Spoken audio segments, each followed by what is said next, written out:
আমরা কেমন বন্ধু বানাই, নিজের মনে জানে এসেছিল একটু আজান যখন দিয়েছে একটু নামাজে যাই, কিন্তু বন্ধু তো নতুন একটা হুন্ডা কিনছে, ওই মসজিদের মনে এসে দেখে দোস্ত নামাজের দিকে উঠতেছে, এই কোন যাস, এই আজান দিছে তো একটু নামাজটা করি, বেটা নামাজ তো করতেই পারবি, নতুন হুন্ডা কিনলা আয় করে একটু গোবর।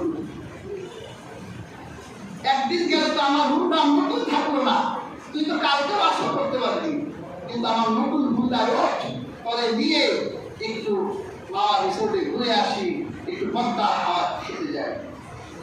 বন্ধুর সাথে তো উঠছে ঠিকই, কিন্তু দেয়ার হাতে শিমুলিয়ার মোড়ে আজদাইল দাঁড়ায় গেছে। দুই দোস্ত ওই মরে গেছে পরে নতুন পালসা এবং সংঘর্ষ, একটা একদিকে আরেকটা আরেকদিকে, পুরোটা আকাশে চলে গেছে। পড়ে গেল আসরের নামাজ, নতুন হুন্ডায় দুজন শেষ হয়ে গেল। বেয়ার হাজিরি, যে তোমাকে নেক কাজে বাধা দেয়, সব কাজ করতে বাধা দেয়, তুমি কখনো তার সাথে বন্ধুত্ব করতে পারো না। সে তোমার প্রকৃত বন্ধু হতে পারে না। যে তোমাকে শত সফলতার দিকে রাখে, সে কিন্তু তোমার বন্ধু। ফেরাউনের ধ্বংস হলো, ফেরাউন ধ্বংস হওয়ার পিছনে সবচেয়ে বড় কারণ হলো ফেরাউনের দোস্ত হামান। ফেরাউন তো মুসা আলাইহিস সালামের অনেক মুজিজা দেখেছে। ফেরাউন তো জানে মুসা নবী সত্য নবী, আল্লাহ সত্য, আমি যে খোদা কই এটা আসলে মানুষের কাছে আমি জাহির করি, আসলে আমি তো খোদা না, আমার খোদা তো মুসা আল্লাহ।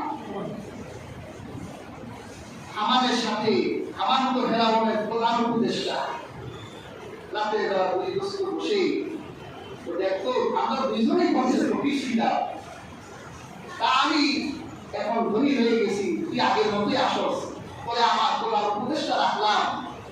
মুসা আলাইহিস সালাম শুনলাম সে বের হয়ে যাচ্ছে বনী ইসরাঈলদেরকে নিয়ে, কি করা যায়? মুসাকে কি চলে যেতে দিব? আমার মনে কখনো নয়, মুসাকে এইভাবে ছেড়ে দেওয়া যায় না। মুসা যদি বনী ইসরাঈল নিয়ে চলে যায় তা আমাদের সেবা করবে কি? আমাদের ঘরে যে রান্না বান্না করতে হয়, বনী ইসরাঈলের মেয়েদের দরকার হয়, আমাদের জুতা পরিষ্কার করতে হয়, বনী ইসরাঈলের পুরুষদের দরকার হয়। তুমি এই কাজ করো না, তুমি তাড়াতাড়ি নদী সাগর খেলাও করো, মুসা যাতে পালিয়ে যেতে না পারে। ফেরাউনের বউ বলল যাইও না, কিন্তু ফেরাউন তার দোস্তের কথা শুনে রওনা হলো আল্লাহ মুসার জন্য দরিয়া খুলে দিয়ে মুসা পার হলো, ফেরাউন ডুবে গেল।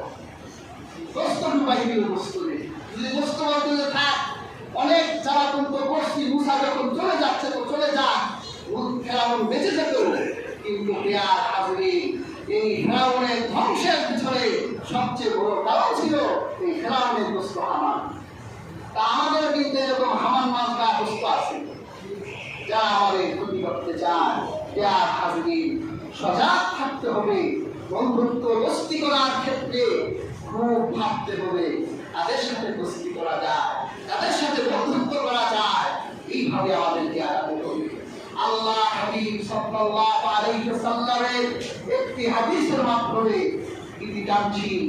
আল্লাহ রাসূল সাল্লাল্লাহু আলাইহি ওয়াসাল্লাম সৎ ও অসৎ দোস্তের দৃষ্টান্ত দিলেন। সুবহানাল্লাহ। আল্লাহ হাবিব বলে একজন সৎ বন্ধু আর একজন অসৎ বন্ধুর দৃষ্টান্ত হলো কাহামিল মিসকি ওয়ালাফিকিল কির, আতর বিক্রেতা ওই আতরের দোকানকারী কামালের মতো। আল্লাহ রাসূল বলেন ভালো দোস্ত হলো আতর বিক্রেতার মতো, আর খারাপ দোস্ত হলো কামালের মতো যে আগুনের ভিতরে পূজায়। আল্লাহ হাবিব বলে যদি কারো ভালো দোস্ত থাকে তার দৃষ্টান্ত আতর বিক্রেতার মতো। তুমি যদি আতর যে বিক্রি করে তার দোকানের পাশ দিয়ে হেঁটে যাও, যদি সে তোমার দোস্ত হয় বলবে একটু বস। এরপর আমরা মুসলমান, আমাদের ভিতরে একটা গুণ আছে, তারা আতর থাকলে একটু লাগাই দিই, কি বলেন দেই না? আতর বিক্রেতাও লাগিয়ে দেয়, দুইজনের লাগানো আবার একরকম না। একজন মহব্বতে লাগাই দেয়, আরেকজন বিক্রি করার জন্য লাগাইতে থাকে, যে দেখেন এটা পারফিউম কিরকম, এটা সুঘ্রাণ কিরকম, মানে বিক্রিতে করতে হবে। তা আল্লাহর হাবিব বলে আতর বিক্রেতার দোকানে যদি তুমি বসো, তাহলে সে তোমার গায়ে একটু আতর লাগিয়ে দিবে। আতরের দাম যদি ভালো লাগে, তাহলে তুমি তার থেকে একটা আতর কিনতেও পারো, তুমি সুঘ্রাণ তোমার গায়ে মাখতে পারো। আর যদি তুমি নাও কিনো, আর সে যদি তোমার গায়ে আতর নাও লাগিয়ে দেয়, তুমি তার দোকানে বসার কারণে একটু ফ্রি সুঘ্রাণ পেয়ে যাবে। রাসূল পাক সাল্লাল্লাহু আলাইহি ওয়াসাল্লাম কি সুন্দর দৃষ্টান্ত দিলেন। আল্লাহর হাবিব বলে আর অসৎ বন্ধুর দৃষ্টান্ত হলো ওয়ানাফিকিল কি, কামারের মতো। তোমার দোস্ত যদি কামার হয়, আর তুমি যদি তার দোকানে গিয়ে একটু বসো, আল্লাহ না করুক তোমার গায়ে আগুনের একটা কয়লা লেগে তোমার জামাও খুলে যেতে পারে।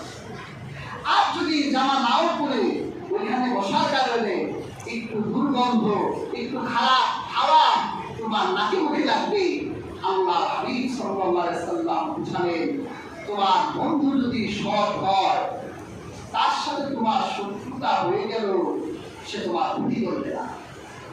আর যদি তোমার বন্ধু অসৎ হয়, আর তার সাথে যদি ছোট্ট বিষয় নিয়ে মনোমালিন্য হয়, তাহলে তোমাকে পাহাড়ে নিয়ে হয়তো টুকরা টুকরা করে পুকুরের খাবার হিসেবেও তোমাকে দিয়ে দিতে পারে। এরকম বন্ধু আমরা দেখেছি, পাহাড়ি দোস্তের সাথে দোস্ত কাটিয়েছে, একটু রেশারেশি হয়েছে, মনোমালিন্য হয়েছে, পাহাড়ি দোস্তরা তার সমতল ভূমির দোস্তকে নিয়ে কেটে টুকরা টুকরা করে দিয়েছে। একটু সিগারেট এক টান বেশ কম দিছে, একটু বেশি টান দিছে, এই নিয়ে এমন হাতাহাতি কিরাকিরি, শেষ পর্যন্ত থানায় মামলাও হয়ে যায়। আবার একটু ইয়াবার পোটলার দাম কম বেশ দিছে আর কি, টানাটানি একটু সমস্যা হয়ে গেছে। এরকম এক পোটলা করে একদিন সন্ধ্যার সময় মসজিদে বসা, তো মসজিদে ঢুকে গেছে। এই বাবা তুই কে এরকম গায়ে এরকম গন্ধ করে, বুঝলাম আমাকে বাঁচা, আমার দোস্তরা আজকে আমাকে মেরে ফেলবে। কেন?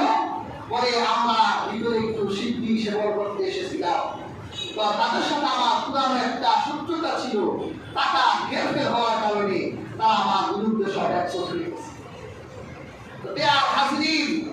এইরকম বন্ধুদের সাথে বন্ধুত্ব করলে বিপদ আসবে। আরেকটা জিনিস মনে রাখবে, যারা নিকৃষ্ট দরজার বন্ধু, সে পৃথিবীর যে এলাকায় বাড়ি হোক না কেন, দুইজন দেখা হলে চোখে চোখে 1 মিনিটে বন্ধু হয়ে যায়। দুই বিড়িখর যদি একসাথে হয়, ঢাকা একজনের বাড়ি বলেন রাজশাহী, আরেক 10 জনের বাড়ি সিলেট, এরা বাসের মধ্যে পাশাপাশি একসাথে বসার পরে ওটা চেহারাও লাল, এটা চেহারাও লাল, এটা ঠোঁটায় বসত নাই, ওটা ঠোঁটায় বসত নাই, একটা আরেকটার দিকে তাকায় চোখটি দিতে আসেনি, ওটাও চোখটি দিতে বলে আসে। যে এলাকায় হোক না কেন, যে যেই দরজার বন্ধু, তাদের সম্পর্ক দ্রুত হয়ে যায়। আর যদি নেককার পরহেজগার ব্যক্তি আপনার বন্ধু হয়, আসলে আজান দিয়ে একজন আরেকজনের দিকে তাকিয়ে বলে, ভাই ওযু আছেন? হ্যাঁ ভাই ওযু আছেন, চলে নামাজটা পড়ি। সুবহানাল্লাহ সুবহানাল্লাহ। কাজী হাজমি আজকে আলোচিত আয়াত থেকে প্রতীয়মান হয়, আল্লাহ সুবহানাহু ওয়া তাআলা আমাদেরকে বন্ধুত্ব করতে বলেছে। একা থাকা যায় না। আকাশের পাখিরা যেমন দলবদ্ধভাবে একসাথে উড়ে, জঙ্গলের প্রাণীরা যেমন একসাথে থাকে, আমরা মানুষেরাও একসাথেই থাকতে হবে। এই একসাথে থাকার ক্ষেত্রে আবার বন্ধুত্ব 100 বার ভেবে আমাকে নির্বাচন করতে হবে। আল্লাহ সুবহানাহু ওয়া তাআলা আমাদের প্রত্যেকের নসিবে ভালো বন্ধু জুটাই দেন। আমিন।